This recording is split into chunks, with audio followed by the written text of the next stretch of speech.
Welcome, everybody. Welcome to Ignite Humanity Live. I'm your host, JB, and I'm so happy to be back in the studio, back home after 12 days of traveling. I hope you caught us while we were on location, or maybe even saw some of our replays as we were in Indonesia building our Classroom of Hope. It was such an exciting adventure as we really stepped into Igniting Humanity, traveling overseas to Lombok, Indonesia, where we built a two classroom school, the Possibilities in the Ignite Humanity School of Hope.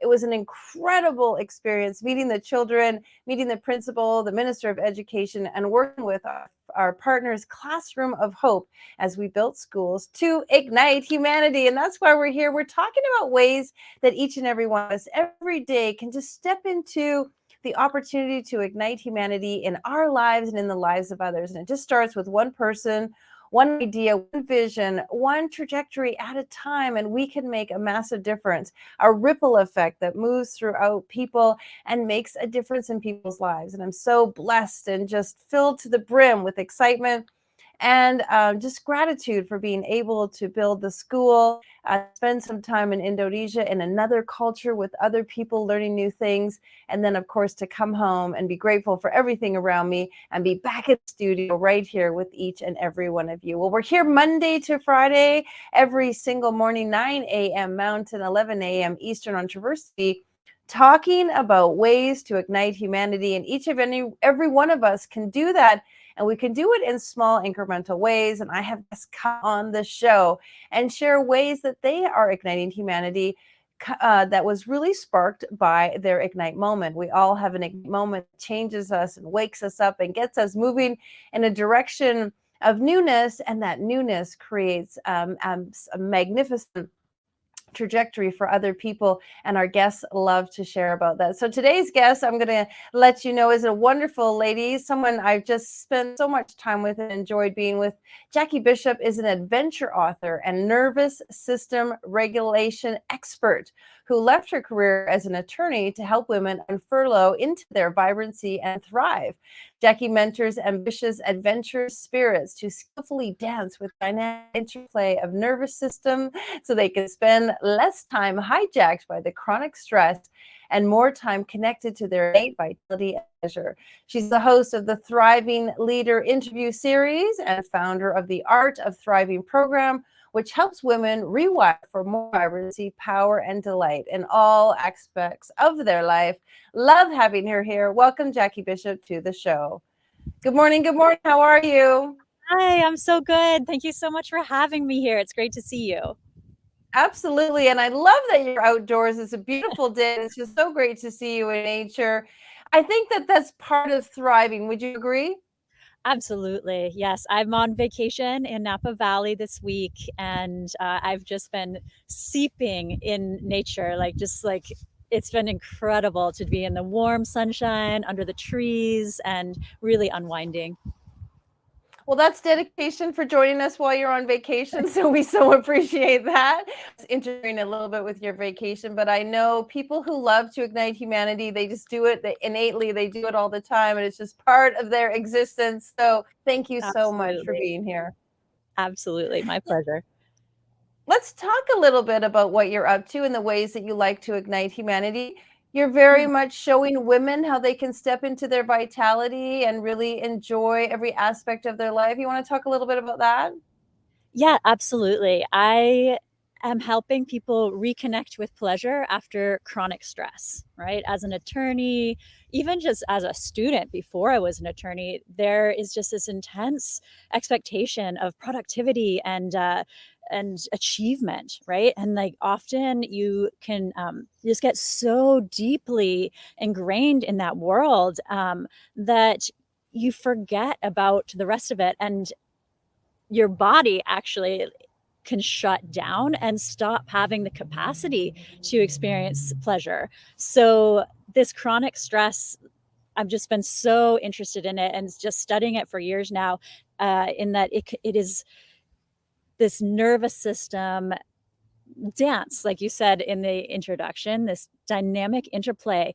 And if we're chronically stressed, it's so hard to shift from one nervous system state to another and to get back to our innate baseline nervous system state that allows for things like satisfaction, pleasure, joy, happiness, these things that are really aspirational, but not often experienced. Yeah, it's interesting how sort of the teeter-totter has become unbalanced. When you think about maybe generations ago, there was a lot of joy and pleasure and appreciation for life. We had a lot of Sundays off and afternoons off and time with the family. And stress was, not so much, where it's like it's almost changed position, where now there's a lot of stress, and time with the family, time outdoors, time just enjoying ourselves is less and less. Do you have some suggestions on how can maybe rebalance a little bit or move the needle in one way or the other, just so they're experiencing more joy in life? Absolutely. Absolutely. So the first thing is to reframe the issue, right? Like often it's presented to us as a situation of work life balance, right? As though you do work and then you go do life at a different time, instead of like always we're in life, right? And so always there's an opportunity to be regulated in what we're doing and to have this resilience to shift back into the state where we can feel satisfaction, pleasure, and also access to our executive functioning, our creativity. When we are getting cues of safety to our nervous system, we can access being better at our jobs or at home life or whatever aspect that we are happen to be in that moment. So I think that's a really really important first step, is to reframe it as not work-life balance, but as dancing with that dynamic interplay, because we're always going to have the opportunity to be shifting back and forth in nervous system states. Yeah, and the truth is, like, work-life balance is kind of an oxymoron a little bit, because life becomes the most important thing. Life has to be at the forefront, not necessarily work. And so when we're bringing balance into our lives and we're bringing our nervous system back into a steady state, it allows us to move forward, it allows us to be creative and to do the things that many of us, including yourself, are feeling called to ignite others. Can you share some ways that your program and the people that you work with, how you feel there is this ripple effect to ignite others and support them in having that thriving life? Absolutely. When people learn how to regulate their nervous system and build that skill, then they're able to access their creativity and their courage more often, right? Because if we are stuck in survival mode, like when the nervous system is in fight, flight, freeze, fawn, then we're less likely to speak up when the opportunity arises, and we're less likely to take bold chances. We might be doing things through like adrenal stress, push, push, push, but that like passion plus courage is more likely to be accessed in a really like authentic and effective way when we're regulated in safety. And when we're regulated in safety, we are communicating better with other people. We're less triggered. We can bring our dreams to fruition with more ease Mm. and grace. Now, you've So shared that you've been studying chronic stress for the last little while. Is there something about chronic stress that you've learned that's kind of interesting and a juicy tidbit fact that you could give us that some of us may not know? well, there's a Gallup poll out recently that mentions that worry, stress, and anger among women is at record highs since they began tracking it a decade ago, right? So there's this uptick in worry, stress, and anger. Um, and, especially during the pandemic, 2/3 of women said their stress and or anxiety increased during that time, based on an Athena Health study. So we have this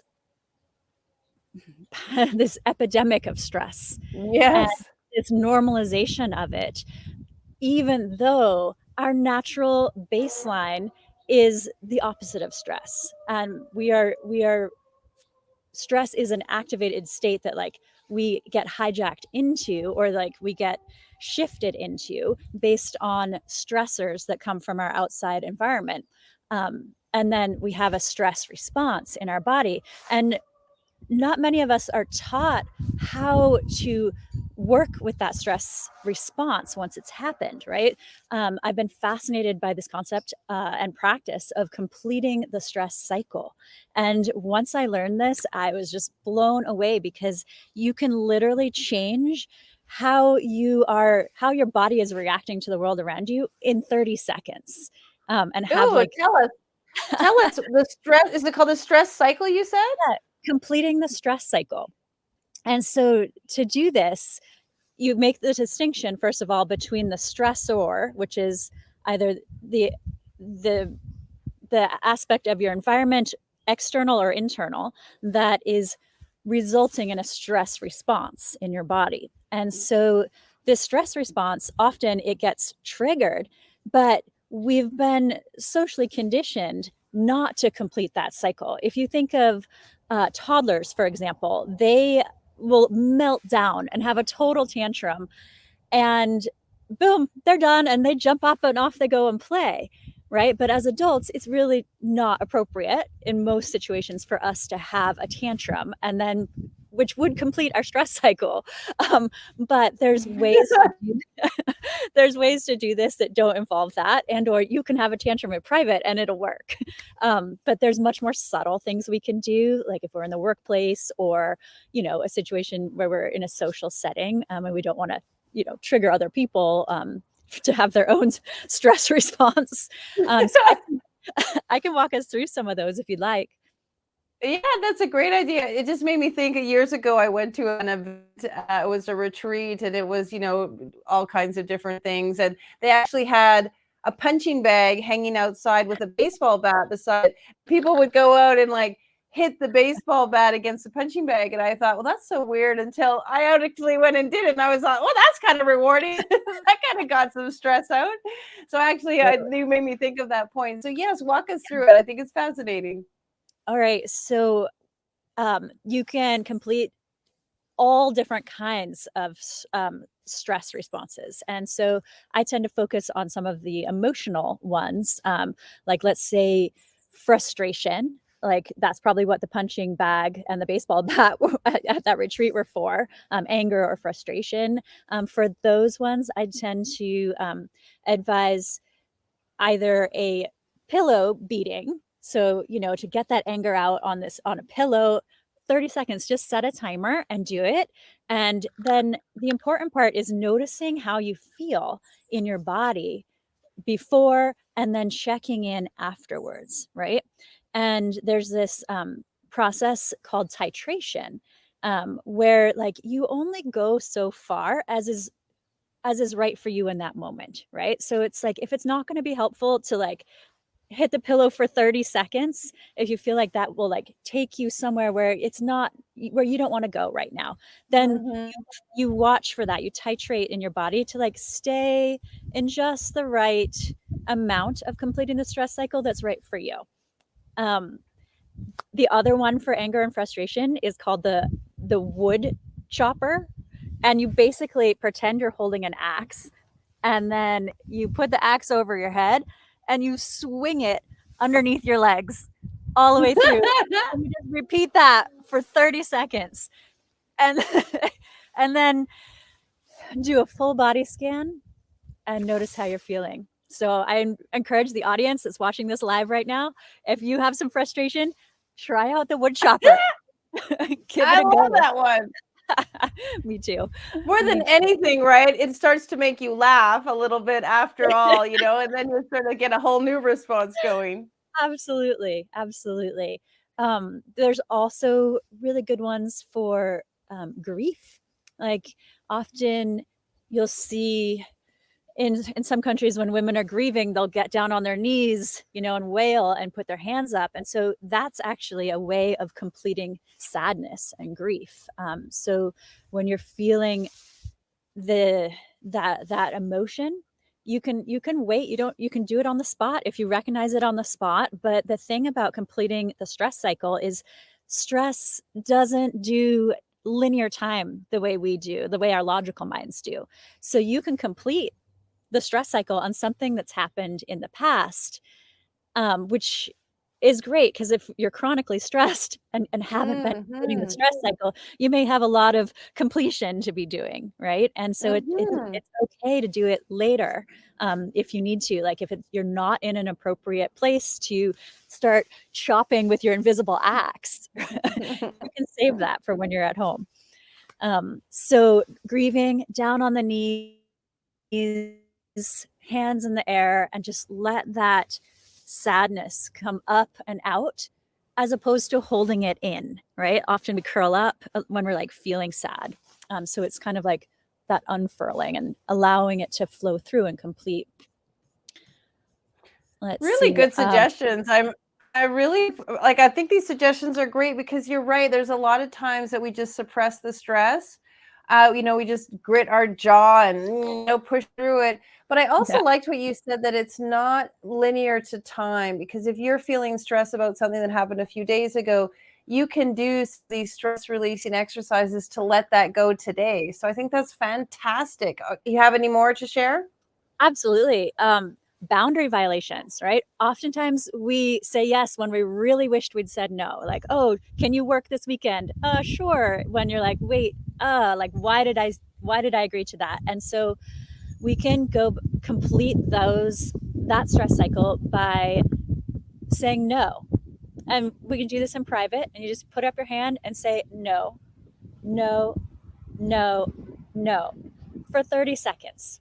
And you're showing your nervous system that you can do that it's okay, that you'll survive that, and you are finishing that stress that you experienced from saying yes when you That's a really good point. Yeah, sometimes we have to practice saying no. So I like that you're teaching that idea that it's okay to say no beforehand, teaching yourself what it feels like to say no, that no is okay to say, so that next time there's a boundary, you're able to say no. Great one. I like that one. There's one for when you're feeling really wound up. Like maybe you have a song stuck in your head on repeat and it's like only one line of it just over and over and over really intensely, or you're having sort of these thoughts that keep repeating. And that sort of, what do they call it? Like where you're just sort of wired and tired.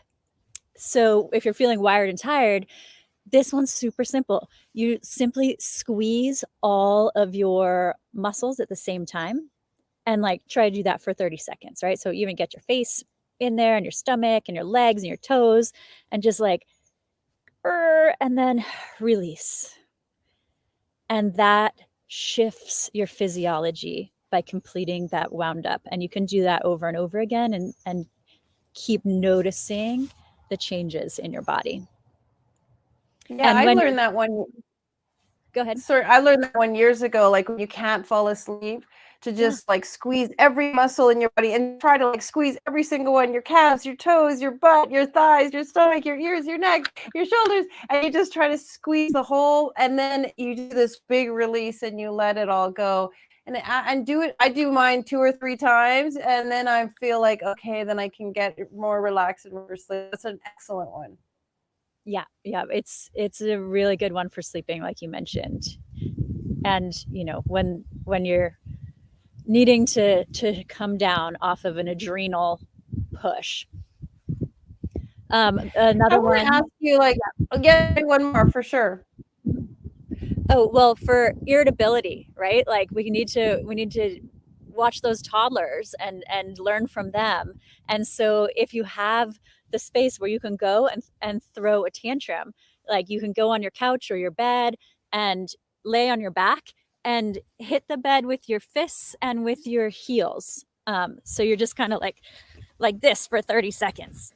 And that one can be a whole lot of fun because it really takes that action, right? All of these, you take an action, you move your body. When you look at animals, like a deer that's been chased, this is like a classic example, they shake after they escape, right? Because they're completing the stress cycle of fleeing for their lives by like shaking it out. You know what I like, Jackie, is first of all, the permission that you're just validating everybody, that we don't have to have a stiff upper chin. We don't have to like push through it all the time. That it's actually okay and normal, because inside of our bodies, so much is happening due to stress or anxiety or anger or grief or frustration. And we're just letting that all fester there, instead of what you're suggesting, just releasing it, releasing it, releasing it, and really doing something, such a gift to the body, to get it out of the body and to move it through energetically. And I think we could talk a little bit about the energy of stress. You want to share a little bit about that? I guess I think of it more as like the physiology of it, right? Mm-hmm. And so yes, certainly energetically stress is depleting, and also stress takes up space that could be used for a different other types of energy, creative energy, the energy of fulfilling emotions, and that sort of happiness. So yeah, energetically it takes up a lot of space. It takes up a lot of our bodily physiological energy also, that could be going to something else if we can complete the stress cycle and get back to that baseline. And let's talk a little bit about, now that we're through the stress, what's the other side of that? The joy, the pleasure, the happiness. Talk a little bit about that, because once you've completed that, emptied out that container of stress, let's fill it with joy and pleasure and happiness. Yeah, and so for reconnecting with pleasure, I think of it as 4 key principles, right? We've already talked about completing the stress cycle. We've touched on leveraging your nervous system, but there's also the concept of de-armoring, which is like something near and dear to my heart. That there's this practice, this set of practices that exist where you can basically rewire your body for more pleasure. You rewire your body to liberate yourself from social conditioning, from past experiences, from all of these shoulds, woulds, all these things that like we end up conforming to, whether we mean to or not, and end up having this like numbing or like checked out effect on our body. So de-armoring is this, I wish every person in the world knew de-armoring like it was taught to us when we were kids, and that we can always have it as a tool.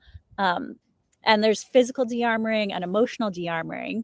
But an example of physical de-armoring is like, let's say your hand is numb, you can't feel it, or it's painful, or you don't like it touched, right? And so de-armoring is this process, physical de-armoring is this process of going to that area with curiosity, gentleness, and discovering the cues, the information, discovering what your body is telling you through that numbness, through that pain.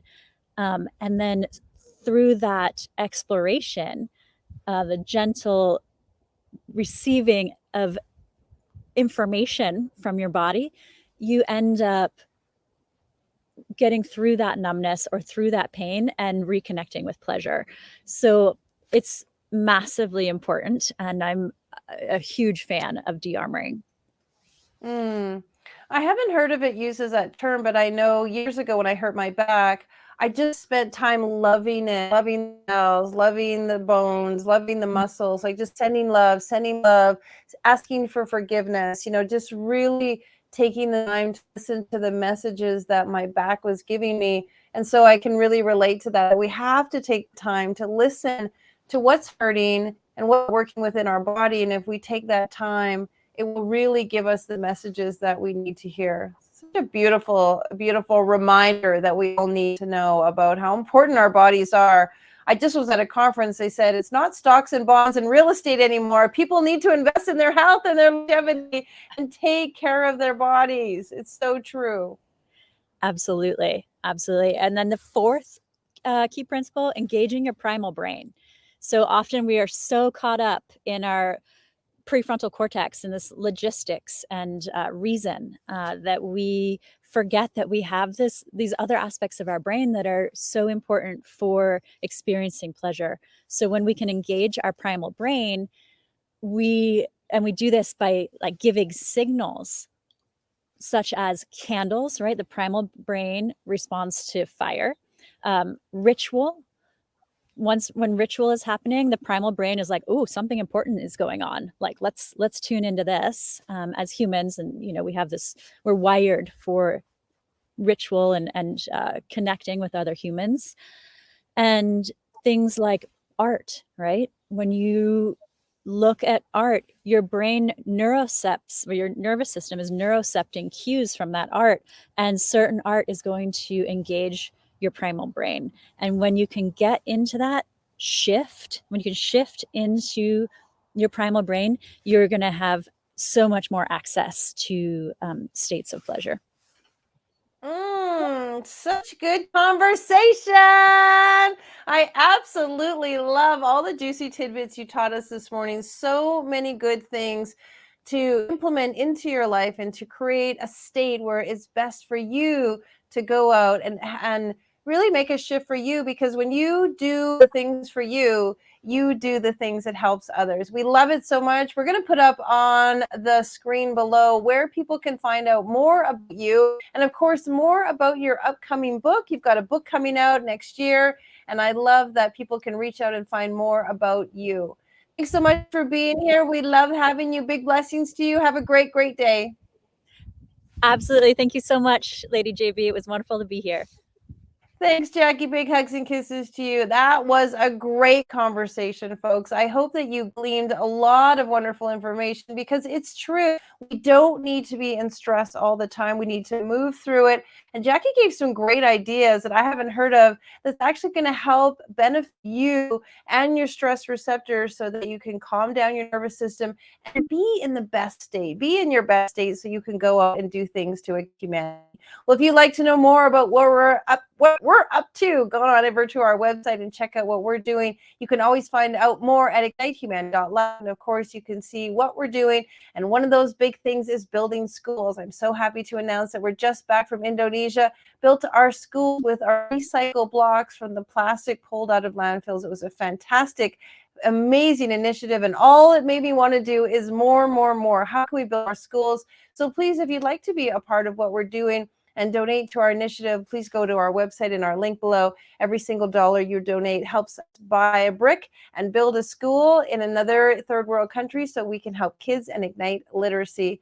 And last but not least, if you'd like to watch any of our episodes, this one and any other, go check out our website, and you can sign up for free to witness and view any of our current or past episodes to find out more how you can ignite humanity. All right, we'll see you tomorrow. Now, more than ever, we need to come together to connect with one another.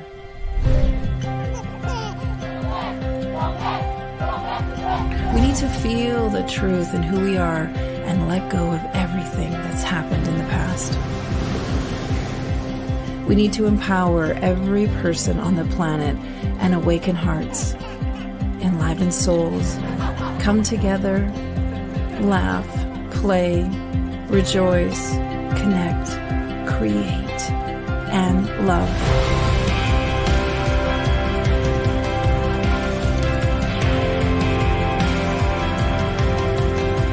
It's time to ignite humanity. We want you to be a part of something that will impact the future for everyone. We want you to tell your story, share your Ignite moment, show people who you truly are. Be a part of igniting humanity and making a difference in the world and all of our futures.